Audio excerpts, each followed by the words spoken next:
Buti nakarating ka. Pumunta lang naman ako dito para ibigay sa'yo ito.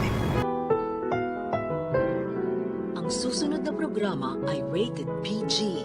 Ito ay nangangailangan ng patnubay at gabay ng magulang para sa mga batang manonood.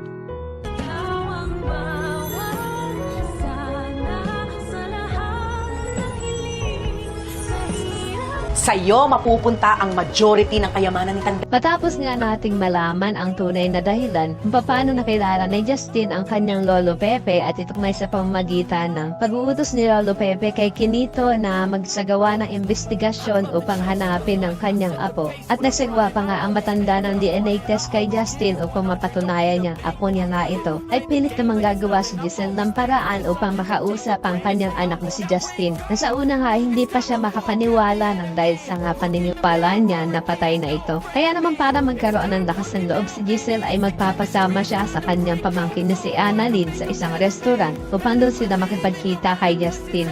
Na napapayag naman ng kanyang amang si Eric, ayon naman kay Justin ay Pasko naman daw kaya naman maibibigay daw siya sa kanyang inang si Giselle na tsak pag nakita niya daw ito ay tatamaan siya ng sobra. Medyo matatagalan naman ang pagdating ni Justin sa kanilang meeting place at akala nga ni Giselle ay hindi nasusulpot ang kanyang anak. Kaya naman nang makita ni Giselle ang kanyang anak na papalapit na sa kanila ay gusto niya itong yakapin sana. Pero malamig ang pakikitungo nito si Justin at hindi siya magpapayakap sa kanyang ina. Dahil ang tanging pakay lang naman daw ni Justin ay ibalik ang ipit na binigay sa kanya ni Giselle nung bata pa siya.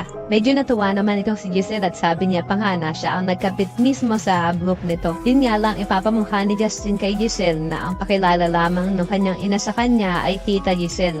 Kaya naman dito natatamaan si Giselle at pinagsisihan niya na daw ang lahat ng ginawa niyang iyon kay Justin. Samantala, ito namang si Moira iniisip pa rin ng mamanahin itong si Zoe. At siguro naman daw ay hindi pa nakikita ni Pepe itong si Justin. Kaya naman, si Zoe pa rin ang tanging tagapagmana ng mga tanyag. Parang hindi naman matutuwa si Zoe sa pinagsasabi ng kanyang demonyitang ina at hindi siya proud dito. Kaya naman ko isa ka rin sa mga umaasang sana naman ay hindi maging kontrabida itong si Justin ay pakilike ang video na ito and don't forget to subscribe. Thanks for watching and see you next time. Bye-bye!